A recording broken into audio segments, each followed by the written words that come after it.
Good morning, Year 1, and welcome to day 3 of our work on measures. Today, we're going to be concentrating on centimetres, which is great because you'll be able to do that at home quite easily. Okay, so before we start that though, we've got an arithmetic starter. So I'm going to put that up now, and you have a go at it. Remember, you can use fingers, you could use a ruler, you could use counters, you could use counting beads if you've got them, and you could use a 100 square if you've got one of those. Any of those things would be really useful. Okay, and when you're ready, we'll start going through the answers. So, first answer, 5 minus 4, start with 5 fingers, take away 4, you've got 1 left. 7 minus 4, start at 7, take away 4, you've got 3 left. 8 minus 3 is 5, and 4 minus 4, you've got 4 fingers up, you take all 4 down, you've got 0 left. Okay, now you've run out of fingers, so this is where probably using beads or number beads would be good, or you can just go 15 and count back. 14, 13, 12, 11, 10, 9, 8. So holding a finger up each time, and there you go, that's 8. 8 minus 5 is 3. 7 minus 6, it turns around, it doesn't matter, it's 1. 11 minus 6 is 5. Again, you'd be counting back. Now, this is where probably using a ruler is good. You've got to work out how you get from 12 to 6. So, you'd start at 12 and you'd work backwards. You'd do 1 jump to 11, 2 jumps to 10, 3 jumps to 9, 4 jumps to 8, 5 jumps to 7, 6 jumps to 6, so it's going to be 6. If we kept jumping, it would be 7 now. And then starting at 15, you'd go back 10. This would be probably best on a number square. And this one is the same sort of pattern again. Taking 5 away. 18, go back 12 to get to 6. 18, go back 13 to get to 5. One more again. And then what do you take? What do you take from? If you take 10 from something and get 5, the answer is going to be 5 more, which is 15. And this time it's also going to be 15 again. And these actually match these ones here. Okay, so that's the end of the starter. It's going to be a quick introduction today because I don't see you having any problems getting this done. So what you're going to do is work out which objects are smaller or larger. That would be longer or shorter as well than each other. So we're aiming for you to be able to measure them to the nearest centimetre as well. So let's have a look at the sheet that we're going to do. Right, so I'll put up the full one in a minute, but you just need household objects. We've got a set in school of what we will be using because it's names, but your grown-up can help you write down the names of those and check what they are. So what we're going to be doing is we're going to be using the ruler to measure these objects. So carefully, I'm going to move the ruler, although I could move the pencil, but in reality it's better to move the ruler there. Not quite right yet, that's better.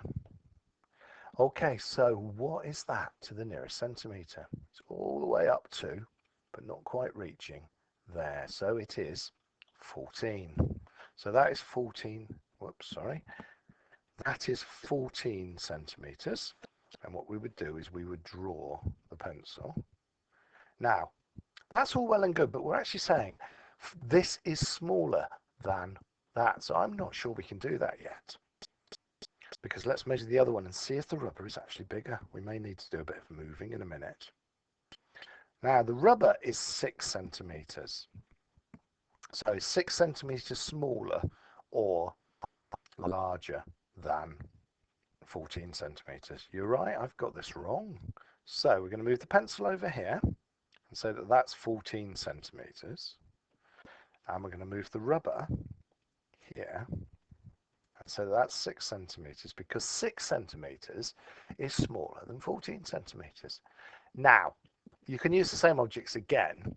This time it's saying something is longer than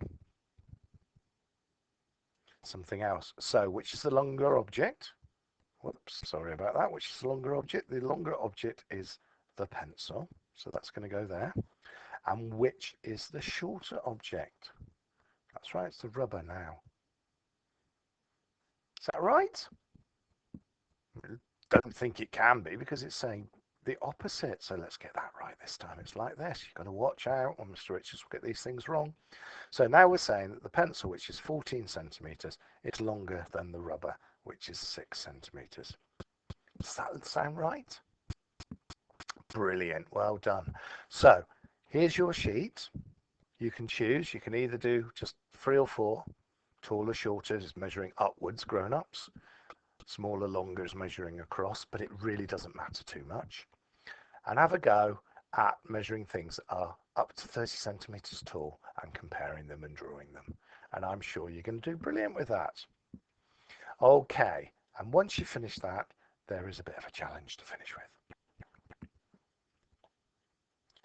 Okay, so to finish with, have a go on a bit of an explore around your house and use a ruler to try to find any object that's longer than 9 centimeters, object that's shorter than 9 centimeters, or an object that is exactly 9 centimeters long. And then if you can find one that is more than 9 centimeters but shorter than 15 centimeters, that would be brilliant. And there's still more. Finally, there is this challenge. Now, Neve, Connor and Catherine are comparing ribbons they have. Unfortunately, Connor has misplaced his ribbon. He says, my ribbon is shorter than Catherine's but longer than Neve's. So what length could Connor's ribbon be? We've drawn them here. Catherine's is 16 centimetres. Neve's is 10 centimetres. So how long could Connor's be? It's got to be longer than Neve's and it's got to be shorter than Catherine's.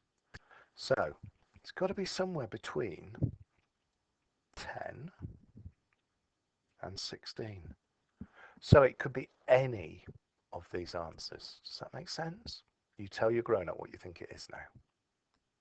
That's right, it could be 11, could be 12, could be 13, could be 14, could be 15, and but couldn't be 16 because that would be the same length, couldn't it?